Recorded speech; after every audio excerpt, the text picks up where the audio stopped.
Big ideas in small bites. This is Bite Sized, brought to you by Accenture. Hello and welcome to Bite Sized. Today I'm joined by Joe Garner, former CEO of Nationwide and CEO coach, who's here today to talk about leadership. Joe has held senior leadership positions in BT, HSBC and Procter & Gamble, and has recently been commissioned by the Chancellor to lead a review into the future of payments. Joe is now working as an advisor to CEOs across public and private sector and for the UK government and the royal household through his role on the independent Queen Elizabeth Memorial Committee. Joe is also a triathlete. He represents Great Britain at Aquabike in his age group, and he has recently returned to rowing. Joe, thank you very much for joining us on Bite Sized. Well, hello, and thank you for that very kind introduction. I think I should start by reassuring anyone who's listening to this that I am decidedly ordinary. I recently, in the health context, had a DNA test, and it said that I'm average or below average on sort of every dimension. But I guess the thing that I've always believed really strongly in is all of our ability to get a little bit better at whatever it is that we do. I believe so passionately in our ability to learn, to develop, and whether you call it a growth mindset or whatever it may be, I believe that we can get better at it with practice. And that was the approach that I took towards sporting stuff. I should add, I represented GB in my age group, and it took me 20 years to qualify in my age group. But people used to say to me, how do you do that when you're doing the job that you do? And my answer would be, well, it's actually the other way around. I couldn't do the job that I do without the release of doing one of the things I love, going out and training every day. So was sports for you, Joe, was it a long-held ambition, something that you'd always wanted to achieve, and perhaps as you took on more leadership roles, it felt like something that you wanted to make sure you invested the time in? When I was a kid, I was tiny. I didn't grow for years, and so I was a cox. They stuck me in the back of a boat, and I would steer and sort of shout at people. And I wanted to compete for GB then, but I grew and I got too big to cox, but too small really to row. So I was left without a sport, and then I took up triathlon in about 2000, and I had the aim, and I had a couple of slipped discs and an illness called Graves' disease, a thyrotoxicosis, and one thing after another. But eventually, after many years, I managed to finally qualify. And I think there's something actually that business can learn from sport about the value of a really long-term aim. In the commercial world, we might set a 3-year plan, but typically objectives tend to be quite short-term, whereas one of the great joys of sport is the ability to set a long-term aim and then work over a period of time towards it. A marathon, not a sprint, indeed. so to speak. Yes. And thinking about that sporting mindset, as you say, the long-term view, the persistence that you need, the ability to sort of deal with setbacks, whether it's injury or illness. How did you take some of those learnings into your professional life and into a very high-pressure leadership role at Nationwide? I think there's just a very physical benefit of that. If you exercise, you're likely to sleep better, you're likely to feel better. Just the physiological benefits were tremendously helpful as I was dealing with the pressures that you get as an executive today. I sort of say do whatever you love, do anything. Going for a walk is better than not going for a walk, particularly if you can do it in the morning, because it helps with your circadian rhythm and all those sorts of things. But I think what's important as well is to try and build it into your working day, but commit to it the day before. And one of the things I would always do is get everything ready the night before. Don't give yourself a decision in the morning. Don't give yourself a moment to go, oh, shall I bother? Just get everything ready. Alarm goes, get up and go. I've heard that said many times before. If you can have everything ready, you take the decision making away, it's much more likely to become a habit because there's no reason not to. It definitely helps. Before you even get to exercise, you've got to look at your sleep. And the key question I always ask is, how often in a week do you need an alarm clock to wake you up? Because if you regularly need an alarm clock to wake you up in the morning, then you cannot be getting enough sleep because your body's telling you you need more sleep. And in my experience, it's so hard to do anything if you're tired. So before you even get to exercise, I would suggest to have a look at sleep patterns and make sure you're getting enough sleep. That's the absolute foundation. You mentioned, Joe, that today things are coming at leaders from all directions at all times, and we've seen more CEO changes in the last year than at any other time. And I suppose what we see is that across all businesses, leadership roles are often expanding beyond some of the traditional responsibilities. Leaders thinking about everything from AI strategy to cybersecurity, climate initiatives. Our 24/7 always-on culture has changed the expectations of leaders. So what do you see as some of the key things that have changed for leaders in the C-suite? I think there are at least 3 dimensions where things have really shifted. There's the breadth of the role, there's the intensity of the job, and there's the immediacy of the environment. If I go back to when I started my career in Procter & Gamble in 1991, and what would happen is, we would get our instructions and strategy from the boss, and we would go off and do our best to go and implement that strategy. And when we left the office, we left the work in the office. And that's how the world was. But then if we look at how things have evolved over time, first of all, the breadth of the role, it's not as simple as that anymore. It's not just about profit or even shareholder return or even customer service. There's the whole issues of well-being, of climate change, sustainability, governance, etc. The breadth of the job has expanded massively. And today, leaders are expected to be able to traverse across that really broad waterfront, which is quite a challenge. The second thing that's changed is the intensity of the role. As I described there, 20, 30 years ago, the work finished when we left the office, and then we had mobile email, and the boundary between work and life started to become more porous, and work would sort of seep out into our personal lives. And then along came COVID, and the remaining boundary was just obliterated. And the third dimension is the immediacy, because you play that technology into the landscape, social media, regulator, government, etc. And what that means is when an issue flares up, it can go from being an important issue to being an existential issue in a matter of hours. If your website's down, you've got a high-profile customer issue, before you know it, it's everywhere. And so you put all that together, and it means you're expected to know pretty much everything. You're always on, and if something kicks off, it escalates really, really fast. Right, and it's not only a different intellectual challenge, it's a different emotional and physical challenge, Yes. actually, to be dealing with that degree of breadth all the time and that degree of intensity. And we've also seen some leaders talking about how it feels increasingly lonely to be in a senior leadership role. In our connected world today, do you think it's ever been lonelier to be in leadership?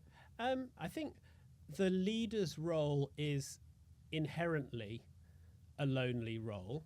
What do I mean by that? It's not lonely in the sense that you haven't got people around. In fact, I used to find I would overdose on people through the course. There's no shortage of people.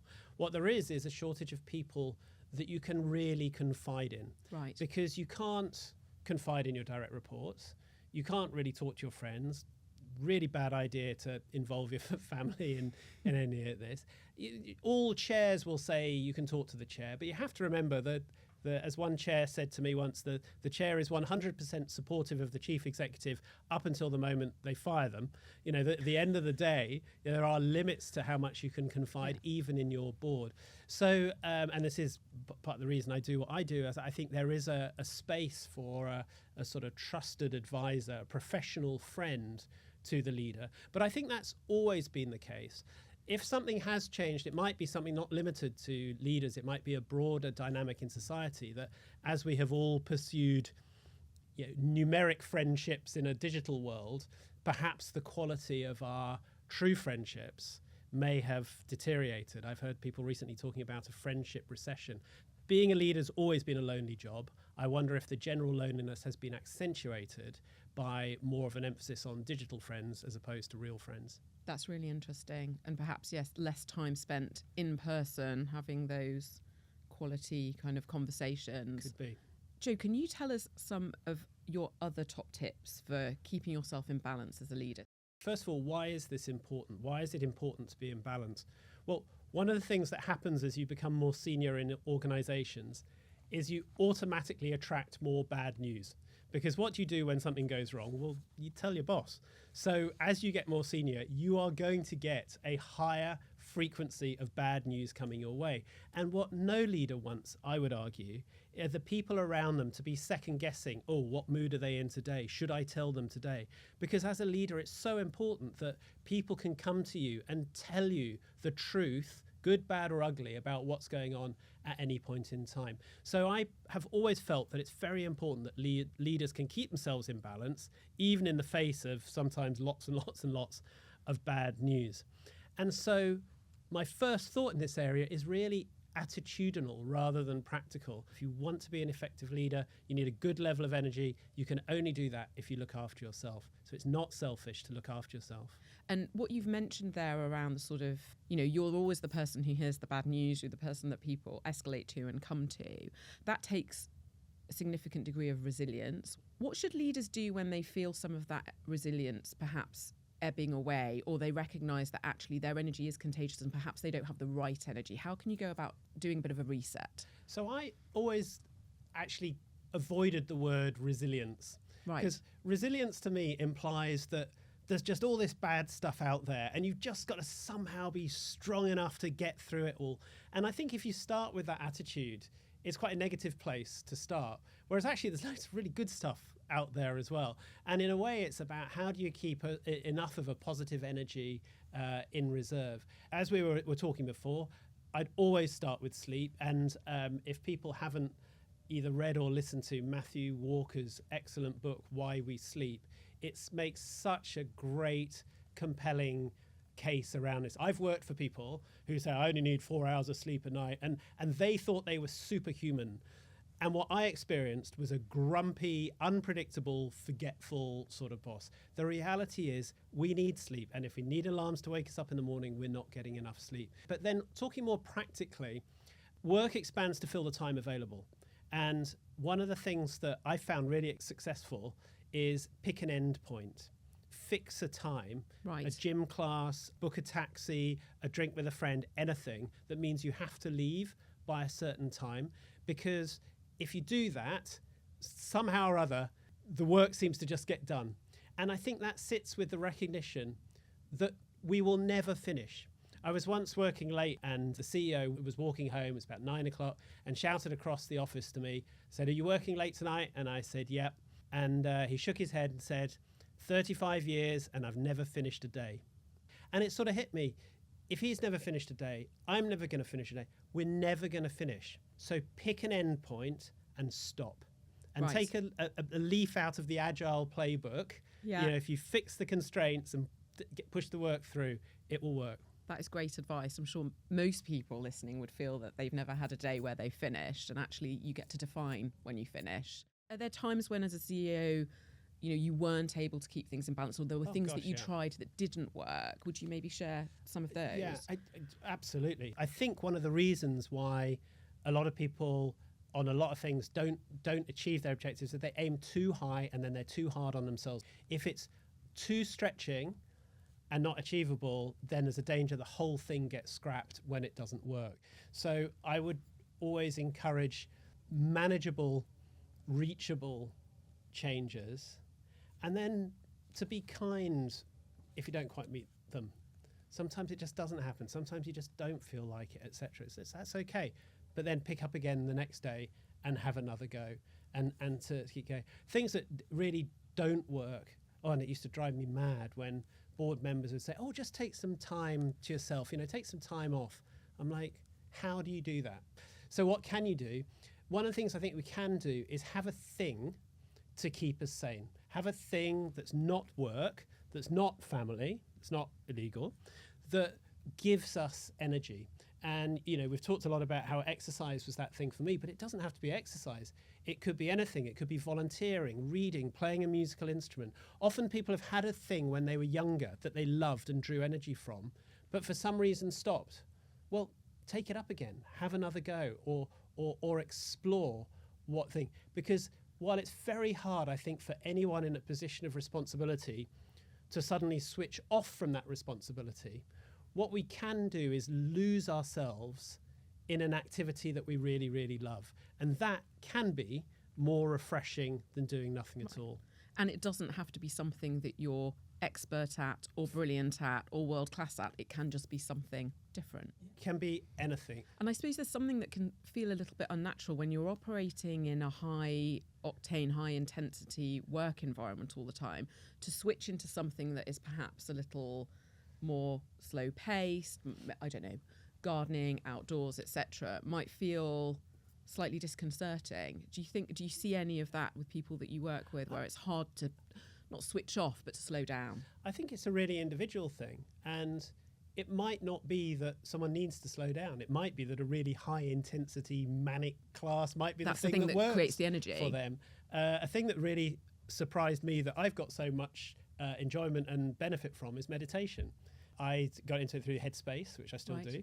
There are so many, there's infinite opportunities out there, but have something that's not work and not home obligations.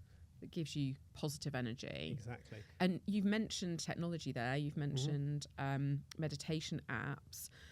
And we've alluded a little bit in this conversation to how technology can be a little bit of a double-edged sword, and yet it can help us with our well-being.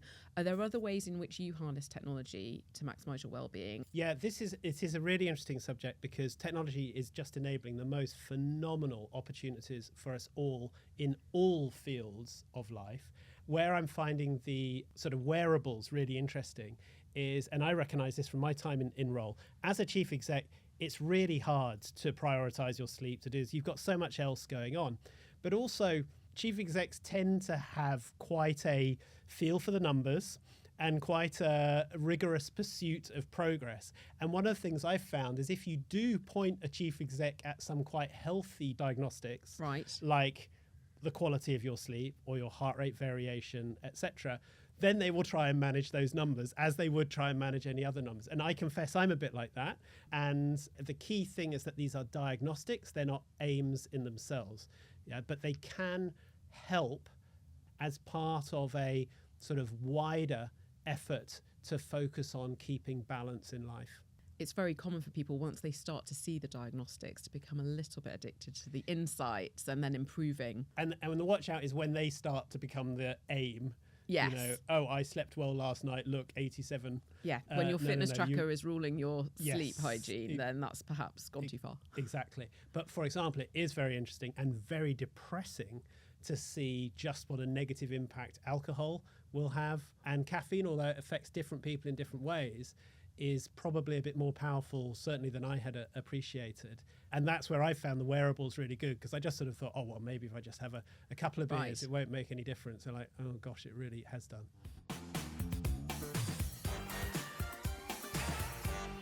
Joe, what is it that you're reading or listening to at the moment that is inspiring you or giving you pause for thought, perhaps?